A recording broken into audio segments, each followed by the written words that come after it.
जय हिंद दोस्तों, मैं इंजीनियर आसिफ सर आप सभी का अध्ययन कोचिंग के यूट्यूब चैनल पर स्वागत करते हैं।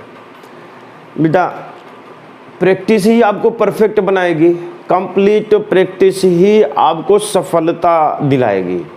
तो बेटा पर डे हम आपको 5 क्वेश्चन एक ही टॉपिक का CGL टीयर 1 और टीयर 2 लेवल का लेकर आएंगे।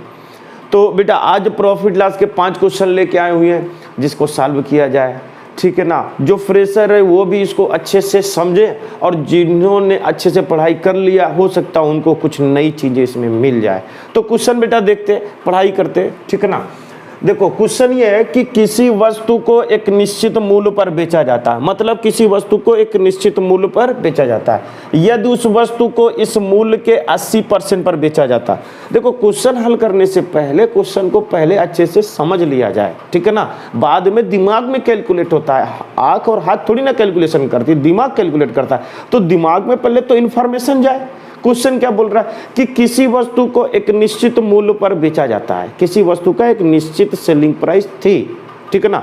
फिर बोला जा रहा है यदि उस वस्तु को इस मूल्य के 80% पर बेचा जाता है, मतलब जिस पर बेचा जाता है तो वो उसको नहीं बेचा जाता, उसके 80% पर बेचा जा रहा है। इसका मतलब एक सेलिंग प्राइस पहले थी, अब सेलिंग प्राइस अब हो गई, तो 2 सेलिंग प्राइस हो गई, ठीक है ना।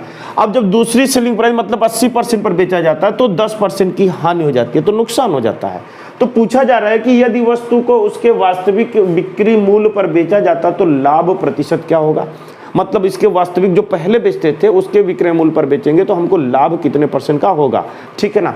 तो बेटा देखिए शुरुआत चाहे यहाँ से कर ले, यहाँ कर ले, इतना बड़े से कोई मतलब नहीं है बेटा। जहाँ इन्फॉर्मेशन मेन है वहीं से बेटा उसको यूज कर लिया जाए। तो बेटा आप चाहे यहाँ पर यूज करिए और चाहे यहाँ पर यूज करिए, इन दोनों का मतलब एक ही है। तो चलो ठीक है, दोबारा हम जब बेच रहे हैं सेलिंग प्राइस तो 80% बेच रहे हैं। कितने %? 80। किसका 80%? पहले वाली सेलिंग प्राइस का। इसकी फ्रैक्शनल वैल्यू 4/5 हो गई। इसका मतलब ये सेलिंग प्राइस पहली वाली हो गई जो 5 रुपया थी और उसका 80% मतलब 4 रुपया होता, तो ये सेलिंग प्राइस कितनी हो गई? दूसरी हो गई। देखिए अगर किसी वस्तु को उसके विक्रय मूल्य का 80% पर बेचा रहा है, 80% मतलब 4 रुपया में बेचा जा रहा है, ये नई सेलिंग प्राइस है, ये पुरानी सेलिंग प्राइस है। क्लियर हो गया ना। अब देखिए लॉ, तो ये काम करने से हमको हानि होती है। कितने % की हानि होती है? 10% की हानि होती है। हानि बेटा किस पर चेक किया जाता है? कास्ट प्राइस पर चेक किया जाता है। लाभ या हानि कास्ट प्राइस पर चेक किया जाता है। तो जो इसका रेफरेंस बना बेटा वो क्या बन गया? Cost price. और ये क्या हो गया? हानि हो गया। 10 रुपया की कास्ट प्राइस, 1 रुपया का नुकसान हो गया, तो बेचोगे कितने में? 9 रुपया में बेचोगे ना। तो आप ये 9 रुपया की सेलिंग प्राइस दूसरी वाली हो गई और 10 रुपया कास्ट प्राइस पहली वाली, उस वस्तु की कास्ट प्राइस 10 रुपया हो गई। अब देखो बेटा, जब हमने ओरिजिनल सेलिंग प्राइस पर न बेचकर उसका 80% पर बेचा तो यहाँ 4 रुपया बेचता, और जब 4 रुपया पर बेचा तो हमको नुकसान हुआ था 10%। तो यहाँ पर कितना बेचने के लिए बोल रहे हैं? यहाँ पर 9 रुपया दूसरी सेलिंग प्राइस, यहाँ 9 रुपया, यहाँ पर दूसरी सेलिंग प्राइस कितनी? 4 रुपया। ये दोनों सेम है, इसी को आप क्या करो? बराबर कर दो, ठीक है ना। तो इनका एलसीएम 4 और 9 का एलसीएम कितना आएगा बेटा? 36 आएगा। तो इसको भी 36 करना, इसको भी 36 करना। तो 4 बनेगा 36, तो 4 9 36। तो बेटा 9 को यहाँ पर भी गुणा करना, 9 5 45। तो बेटा ये सेलिंग प्राइस पहली वाली हो गई और ये सेलिंग प्राइस दूसरी वाली हो गई। अब देखिए 9 बना 36, तो 9 चौक 36। तो बेटा 4 गुणा किया था तो यहाँ पर 4 गुणा कर दो, 10 चौक कितना हुआ? 40। तो बेटा ये कास्ट प्राइस हो गई। क्या हो गई? Cost price. समझ में बात आ रही है ना। देखो पहली सेलिंग प्राइस 45 रुपया थी, 45 रुपया सेलिंग प्राइस है बेटा, ये सेलिंग प्राइस है, ठीक है ना। इसको कंफ्यूज मत होना, सेलिंग प्राइस हो गई। अब देखिए 40 रुपये वाली चीज़ को 45 रुपया में पहले बेचते थे, फिर अब 45 रुपये का 80% के मूल्य से पर बेच रहे तो 36 रुपये का बेच रहे हैं। जब 36 रुपये का बेच रहे तो 10% का नुकसान हो गया, ठीक है ना। अगर हम अपना ओरिजिनल सेलिंग प्राइस पहले वाली सेलिंग प्राइस बेचते तो कितने % का लाभ होता? तो बेटा कि बेचते कितने में? 45 में ना। कास्ट प्राइस कितनी थी? 40 थी। तो बेटा कितने रुपया का लाभ मिल रहा है? 40 रुपये वाली चीज़ को 45 का बेच रहे तो लाभ कितने रुपया का हो रहा है? 5 रुपया का लाभ हो रहा है ना। इसी 5 रुपया लाभ को प्रतिशत में बदल दो। तो बेटा कास्ट प्राइस कितनी है? 40 है। तो 5 बटा कितना लिखेंगे? 40 गुणे क्या लिखेंगे? 100। बेटा कन्वर्ट कर रहे हैं, क्लियर ना। अब इसको काट दिया जब 5 × 40, तो 100/8 मतलब 12 से ही 12.5% या 12 से 1/2%, ये आंसर आएगा। तो हमको कितने % का लाभ हो गया? 12 से 1/2% का लाभ हो गया। इतनी बात समझ में क्लियर हो गया कि नहीं क्लियर हो गया? ठीक है ना। तो बेटा क्वेश्चन देखो बढ़िया से पढ़िए, गौर से पढ़िएगा, देखिएगा। क्वेश्चन बेटा कितना भी बड़ा हो उससे कोई मतलब नहीं, आपका कॉन्सेप्ट क्लियर है तो बेटा क्वेश्चन तो 10 सेकंड में हो ही जाएगा ना। तो चलो ठीक है, अगला नया क्वेश्चन लेकर आते हैं आपके सामने। ये दूसरा क्वेश्चन है बेटा, उसी पैटर्न पर है, ये भी सीजीएल टीयर 2 लेवल का ही है। इसे प्रैक्टिस करते हैं तो क्वेश्चन पढ़ते हैं, क्वेश्चन पढ़कर उसको समझते हैं कि क्वेश्चन आखिर है क्या, ठीक है ना। तो शुरू करते हैं। एक वस्तु को किसी मूल्य पर बेचा जाता है।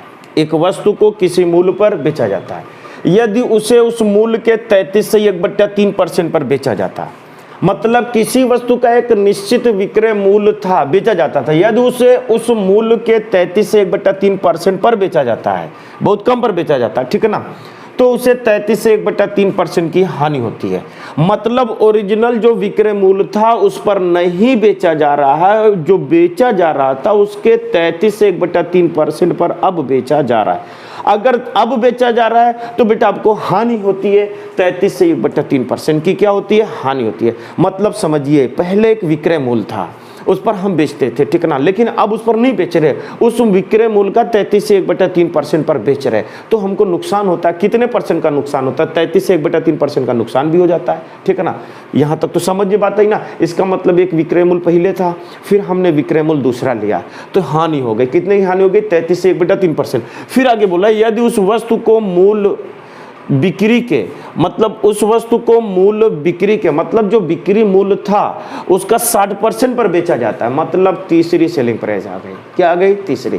पहली एक थी, उस मूल्य पर ना बेचकर उसके मूल्य का 33 से 1/3% पर बेचा, तो नुकसान हो गया। कितना नुकसान हो गया बाद में देखेंगे।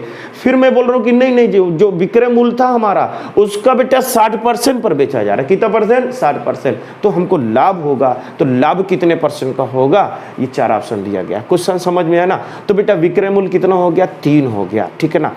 अब चलो शुरू करते। कहाँ से शुरू करेंगे? देखिए, सेलिंग प्राइस दूसरी पहले लेंगे, क्योंकि हम दूसरी वाली selling price original selling price का 33 से 1/3% का मतलब 33 सही 1/3% का मतलब कितना हो गया? 1/3। मतलब दूसरी वाली सेलिंग प्राइस 1 रुपया है और पहली सेलिंग प्राइस कितनी है? 3 रुपया है। तो ये सेलिंग प्राइस क्या हो गई? ये दूसरी वाली हो गई और ये सेलिंग प्राइस क्या हो गई? पहली वाली हो गई। ये मैटर था। तो हमको हानि होता है कितने परसेंट की हानि? 33 सही 1/3% की हानि होती है। मतलब 1/3 रुपया की हानि होती है। हानि किस पर होती है बेटा? हमेशा कास्ट प्राइस पर हानि होती है। जब हानि 1 रुपया की हुई तो बेचे कितने में? 2 रुपया में बेचे। इसका मतलब 2 रुपया की सेलिंग प्राइस दूसरी वाली हो गई और 3 रुपया कास्ट प्राइस हो गई, ठीक है ना। अब देखिए, जो सेलिंग प्राइस दूसरी है, यहाँ पर दूसरी सेलिंग प्राइस 1 रुपया, यहाँ पर कितना? 2 रुपया। ये दोनों को बराबर कर दो, क्योंकि चीज तो एक ही है ना बेटा। तो बेटा इसको भी हमने 2 किया, तो सेलिंग प्राइस 2 रुपया हो गया और 3 दूनी 6 सेलिंग, ये तुम्हारी सेलिंग प्राइस कितनी हो गई? पहली हो गई, ठीक है ना। इतना क्लियर हो गया। अब ये बोला जा रहा है कि ठीक है, चलो नुकसान हो गया। अब ये बोला जा रहा है कि जो विक्रय मूल्य था आपका ओरिजिनल, उसके 60% पर बेचा जा रहा है। कितना परसेंट? 60%। तो बेटा तुम्हारी जो अब अलग है, तीसरा विक्रय मूल्य है। कौन सा है? तीसरा। सेलिंग प्राइस तीसरा 60% ओरिजिनल का, तो 3 बटा कितना लिखेंगे? 5। 3 बटा कितना लिखेंगे? 5। तो 5 तो बेटा आपका हो गया ओरिजिनल। ओरिजिनल मतलब पहली, और ये बेटा ये तीसरी सेलिंग प्राइस है। 3 रुपया क्या? तीसरी सेलिंग प्राइस है।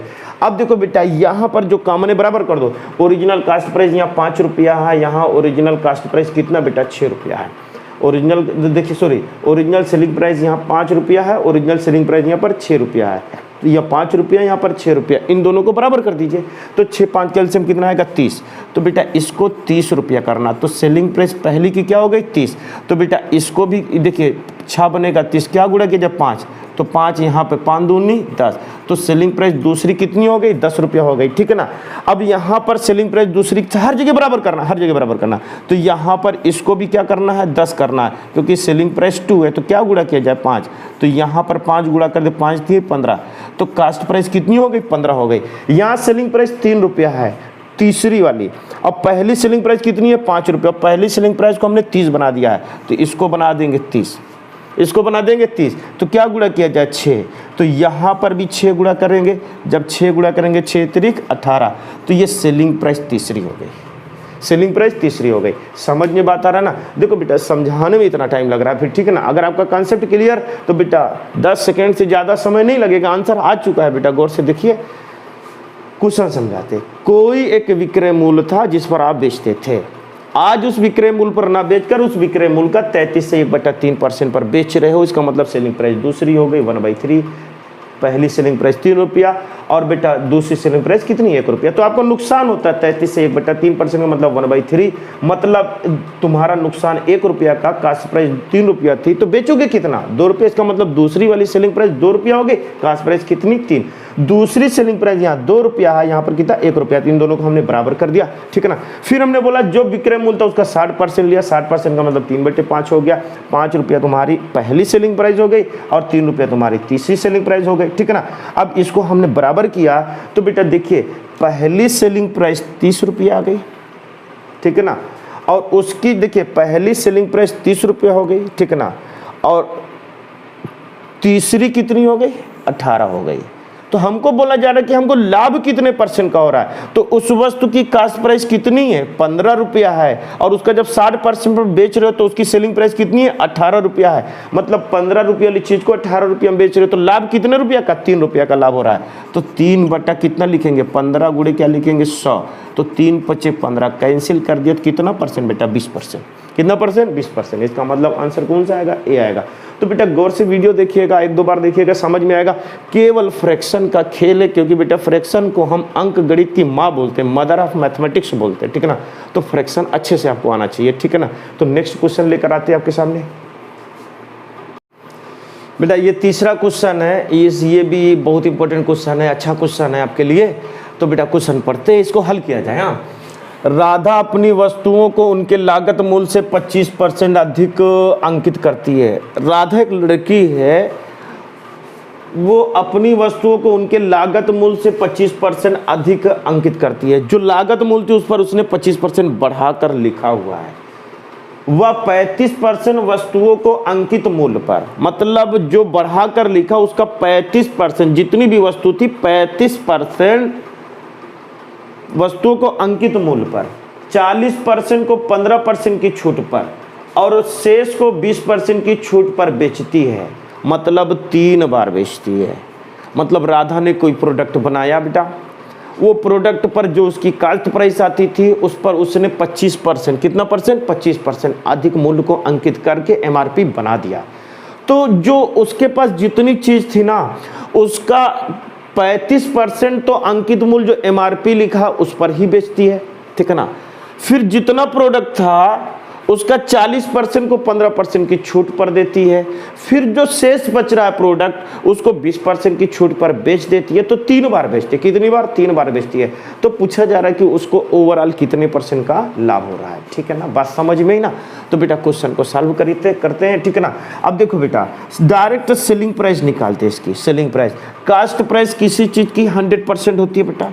अगर मैं इसी पर निकाल लेता हूं तो बेटा एक ही लाइन में लिखूंगा, सारा आंसर आ जाएगा, ठीक है ना।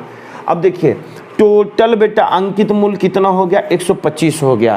तो 125 का देखो बेटा 125 का देखिए हम पहले समझा रहे हैं, नहीं तो एक लाइन में आंसर आ जाएगा, पहले सिस्टम से लिख दे रहे हैं। 125 का 35%, 125 का 35%, 125 का 35% अंकित मूल्य पर, तो बेटा 125 का अंकित मूल्य इतना ही हो जाएगा। फिर 35% टोटल का 35%।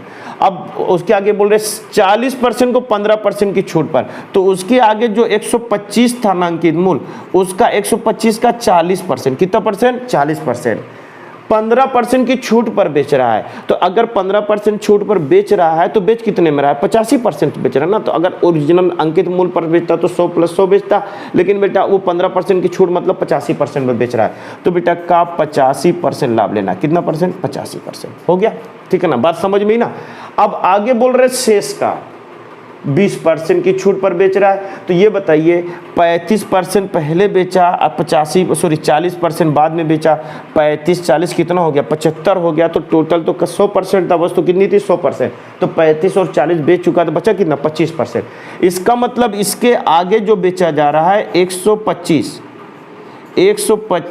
का 25% का कितना %, 85%, सॉरी 20% की छूट मतलब 80%, कितना %, 80%।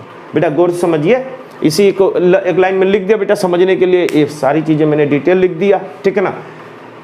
जो मूल था उसका 125 हो गया, तो 125 वाली चीज जितनी थी उसका 35% के हिसाब से मैंने बेचा हुआ है, ठीक है ना। फिर मैं बोल रहा जो 125 था उसका 40% बेच रहा है। कितना परसेंट? 40। 15% की छूट पर बेच रहे। जब 15% की छूट पर बेच रहे तो बेच कितना रहे? 85% के हिसाब से बेच रहे, तो 85 ले लिया। 125 का 40% 85% के हिसाब से बेचा है। फिर 125 का 25% कितने हिसाब से बेचा? 80% के हिसाब से बेचा, मतलब 20% का छोड़ दिया हुआ है। इसको बेटा भिन्न में बदल कर कैलकुलेशन करते आंसर आएगा, ठीक है ना। अब देखिए 125 मल्टीप्लाई 35 को 7/5 सते 35 होता है, 20 लिख सकते हैं ना बेटा। 35/100 होता है, 5 सते 35, 20 हो गया, ठीक है ना। प्लस 125 का 40 मतलब 20 दूनी 40, 20 पंचे 100, 2/5 आएगा। का की जगह मल्टीप्लाई होता 85, तो 5 से कटेगा तो 17 पच्चे 85 हो गया, 17 हो गया। नीचे कितना आएगा बेटा? 20 आएगा। प्लस 125 मल्टीप्लाई 1/4 मल्टीप्लाई 4/5 हो गया। इसे ही कैलकुलेट करना, आंसर आएगा, ठीक है ना। अब चलो कैलकुलेट किया जाए। 5 से काट दे, 5 चौक 20 आ गया, 5 दूनी 10, 25 पंच 125 हो गया। अब इधर देखिए बेटा, ये कितना आया? 25 आया, ठीक है ना। और 25 25, 5 दूनी 10 और 2 से 2 कैंसिल हो गया, तो ये तो पूरा कैंसिल हो गया, ठीक है ना। नहीं, कैंसिल पूरा नहीं हुआ, 5 चौक 20 हो गया ना, ये 20 हो गया, तो 2 दूनी कितना हुआ? 4 हुआ, 2 बचा हुआ बेटा। अब इधर देखिए 4 से 4 कैंसिल, इससे कैंसिल बेटा कितना है? 25 आया। तो टोटल आपके पास आया कितना बेटा? यही है ना, तो इसको कैलकुलेट करते हैं। देखिए 25 7 4 नीचे आया बेटा, 25 चौका 100। देखिए 25 को 7 में मल्टीप्लाई करते हैं तो 25 चौका 100 तो 3 और होता है, 175 हुआ। तो 175 बटा कितना लिखा? 4 लिखा। 175 बटा कितना लिखा? 4 लिखा। प्लस आगे लिखिए, देखिए बेटा ये 17 और 5 है, और तो कुछ नहीं है ना बेटा, तो 17 5 है, तो 5 सत्ते 35 हो गया, 5 85 हो गया, 17 पच्चे 85 हो गया, और कुछ तो बचा तो नहीं है ना, 2 बचा। और आगे कितना बचा बेटा? 25 बचा हुआ। अब इसी को कैलकुलेट करना है, बस केवल आंसर आएगा बेटा, ठीक है ना। अगर इसको कैलकुलेट किया जाए तो 4 को एलसीएम ले लिया जाए, कितना ले लिया जाए? एलसीएम ले जाए, तो ये 175 आएगा। प्लस ये डबल कर दिया, 2 पंचे 10, 2 अट्ठे 16, 16 1 17, 170 आएगा, ठीक है ना।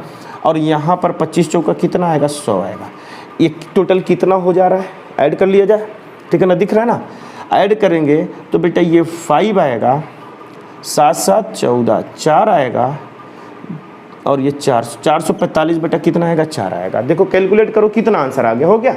अब देखो इसको जब सॉल्व करेंगे तो बेटा ये 100, अगर ये 400 होता तो 100% आता, इसका मतलब 45 ही हो रहा है। कितना हो रहा है? 45। इसका मतलब 45 में देखिए अगर ये 400 होता तो 100% नो प्रॉफिट नो लॉस होता। ये 400 से ज़्यादा, जितना ज़्यादा वही लाभ है, तो बेटा 45 में 4 से भाग दे दीजिए, आंसर आएगा।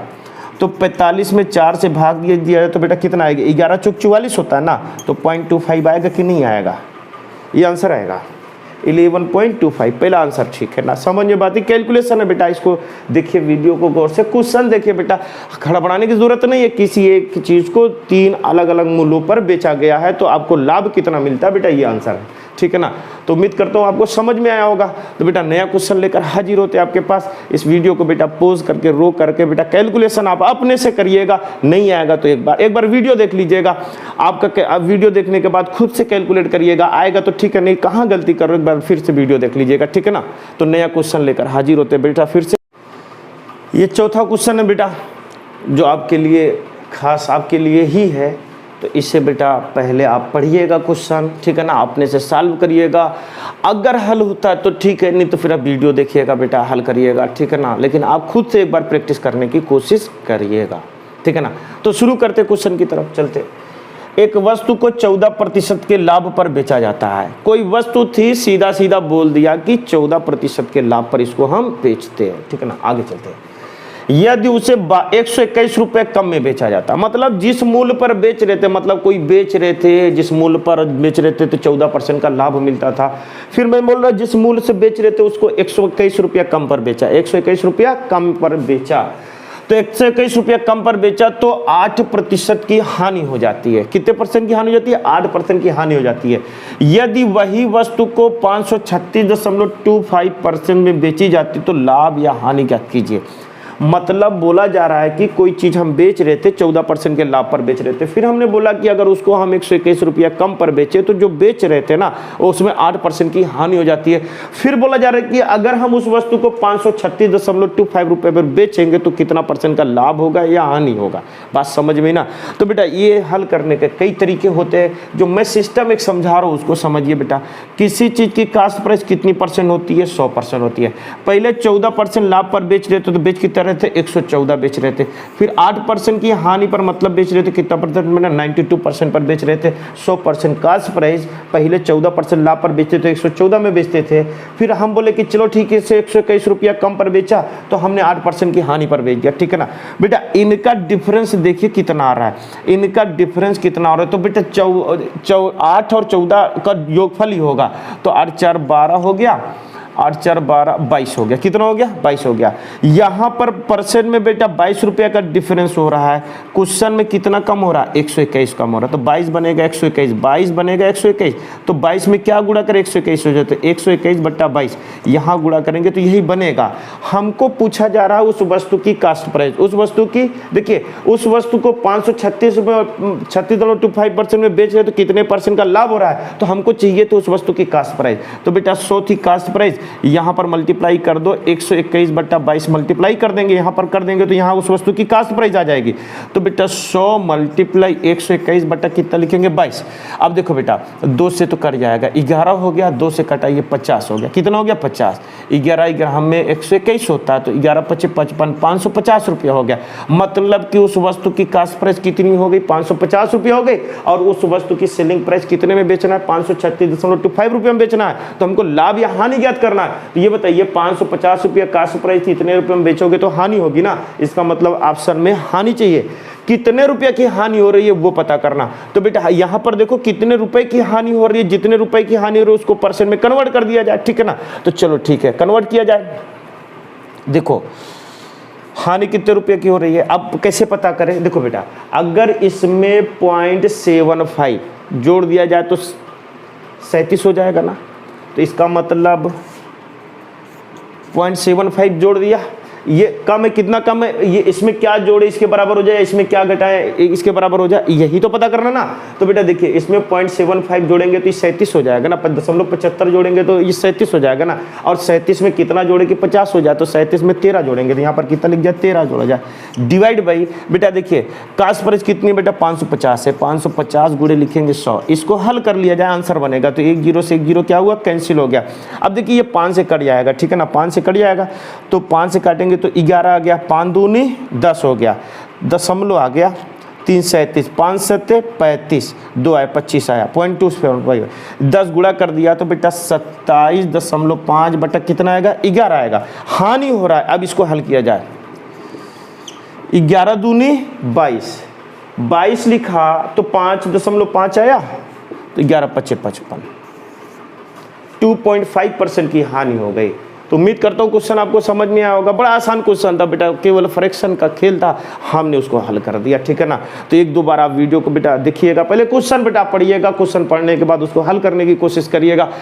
आप अपनी लॉजिक से हल करिएगा, आप इसको भी देख लीजिएगा, जो बेटर लगे बेटा उसको यूज़ करिएगा, क्योंकि क्वेश्चन आपको जितना जल्दी हो सके उतने जल्दी सॉल्व करना, टाइम को बचाना, ठीक है ना बेटा। तो अगला क्वेश्चन लेकर हाजिर होते बेटा, नया क्वेश्चन। तो बेटा ये तीसरा क्वेश्चन है, इसको पढ़ते बेटा आप क्वेश्चन गौर से पढ़िए, इसको हल करने की कोशिश करिएगा।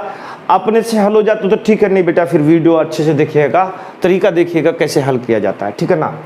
देखिए 2 वस्तुओं को 800 रुपये में बेचने पर एक व्यक्ति को 3 वस्तुओं के लागत मूल्य के बराबर लाभ प्राप्त होता है। 3 वस्तुओं के लागत मूल्य के बराबर लाभ प्राप्त होता है, मतलब समझ में आई बात? नहीं समझ में आई? 2 वस्तु बेच रहे, कितना वस्तु? 2 वस्तु। तो 2 वस्तु की कास्ट प्राइस होनी चाहिए। जब बेच रहे हैं 2 वस्तु को तो 3 वस्तुओं की कास्ट प्राइस के बराबर, 3 वस्तुओं के क्रय मूल्य के बराबर लाभ हो रहा है।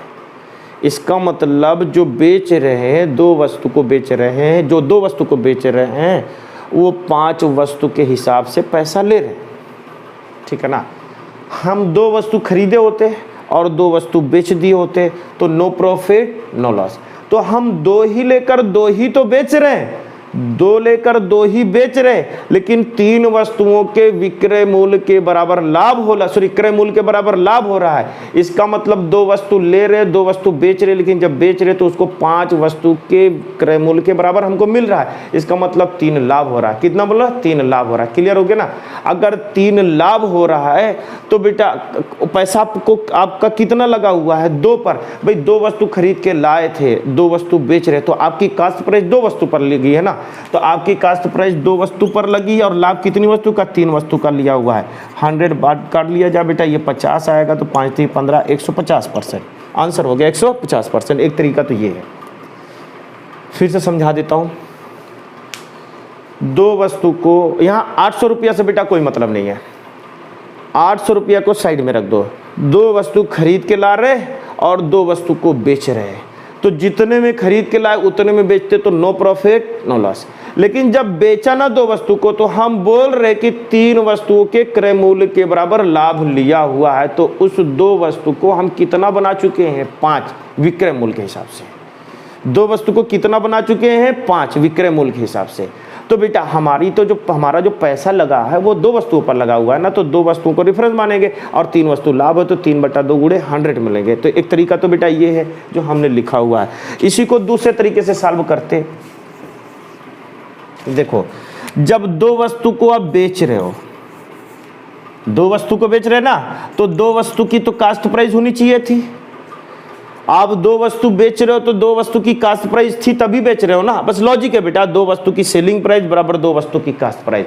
अगर जितने में 2 वस्तु लाए थे उतने में 2 वस्तु बेच दिए तो नो प्रॉफिट नो लॉस। लेकिन बेटा 2 वस्तु को जब बेच रहे हो तो आप बोल रहे हो कि हम 3 वस्तुओं के क्रय मूल्य के बराबर लाभ ले रहे हैं, तो लाभ या हानि तो हमेशा कास्ट प्राइस में जोड़ते हैं ना। 3 वस्तु की कास्ट प्राइस के बराबर लाभ ले रहे हैं, तो 2 वस्तु को बेच रहे तो 2 वस्तु की कास्ट प्राइस प्लस 3 वस्तु की कास्ट प्राइस को जोड़ेंगे तो ये विक्रय मूल्य हो जाएगा। ठीक है ना? अब इसको जब हम ऐड करेंगे तो 5 वस्तुओं की कास्ट प्राइस हो गया और 2 वस्तु की क्या हो गया? Selling price. अब देखो बेटा, हमारा जो पैसा लगा है वो 2 वस्तु पर लगा हुआ है ना, तो इसको 100% मानेंगे। इसका मतलब जब खरीदी गई बेची गई वस्तुओं की संख्या दे, पैसा नहीं दे, तो बेची गई वस्तुओं की संख्या को ही 100% मानते, यहीं से कास्ट प्राइस का रेफरेंस हो जाएगा। तो क्या गुणा किया जाए? 50 गुणा किया जाए, इसको भी क्या गुणा कि 50, 5 25 आएगा, 250 आएगा। तो ये 100 से कितना ज़्यादा बेटा? 150% ज़्यादा है। इसका मतलब हमें ओवरऑल 150% का लाभ होगा। ठीक है ना? तो ये 5 क्वेश्चन आपको समझ में आए बेटा। अगर क्वेश्चन बेटा देखिए, ये सारे क्वेश्चन बेटा, इसमें 2 क्वेश्चन तो सीजीएल टियर 2 के तो हमने एग्जांपल ही लिए हुए थे। ठीक है ना? अगर क्वेश्चन का लेवल अच्छा लगा बेटा, ट्रिक समझ में आए, कॉन्सेप्ट समझ में आया होगा, तो बेटा वीडियो को लाइक करिएगा, शेयर करिएगा, कमेंट्स करके जरूर बताइएगा कि बेटा कॉन्सेप्ट कैसे लगा, क्वेश्चन का लेवल सही था कि नहीं था, सीजीएल लेवल का था कि नहीं था। ठीक है ना? और वो जितना हो सके बेटा इसको शेयर करिएगा। ठीक है ना? फिर बेटा नए वीडियो के साथ आपके साथ मुलाकात होगी। जय हिंद।